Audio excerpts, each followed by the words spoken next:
as Russia already lost up to 200 modern jets fighting in Ukraine. The latest information shows that Moscow is running out of military aviation crew as they brought 200 more jets from the storage since the Soviet times.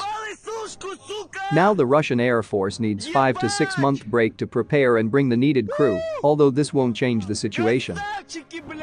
So right now, the Russian Air Force don't have enough pilots to continue its already poor campaign in Ukraine. The General Staff of the Armed Forces of Ukraine also informed that the personnel of a motor rifle brigade from the 1st Army Corps of the Russian Armed Forces has refused to continue to take part in the war in Ukraine after suffering losses during fighting with the Ukrainian Armed Forces in Kharkiv Oblast. The General Staff notes that there have been reports of units that comprise forcibly mobilized residents of the temporarily occupied territories of Donetsk and Luhansk Oblasts refusing to take part in hostilities. Russian forces are continuing defense operations on the Kharkiv front. Their main efforts are focused on maintaining their current positions. They have been firing on the positions of Ukrainian troops with artillery in order to prevent them from going on the offensive. In Severodonetsk, Russian forces are continuing their unsuccessful attempts to gain full control over Severodonetsk. Fighting is continuing. The Ukrainian army has launched a three-way counterattack in the Russian-occupied Kherson region. The attacks are carried out in the direction of Kyselivka, Solditsk, and Alexandrivka, while the village of Tavriisk has been completely liberated.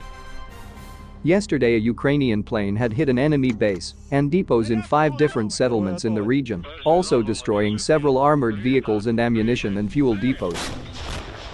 The city of Kherson was the first to fall into the hands of the Russians at the beginning of the invasion of the country, but regarding the operations in recent weeks, the Kherson could be the first city that is liberated by Ukrainian army. If that happens, the Russian-occupied Crimea will be completely cut off from other Russian units.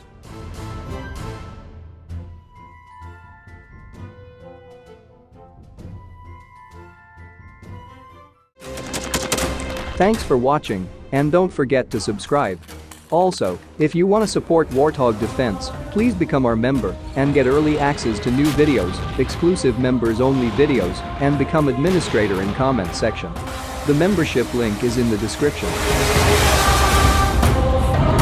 Rescues every day. We had a guy last week, it's 6 rescues in 6 days. He's doing the job every day.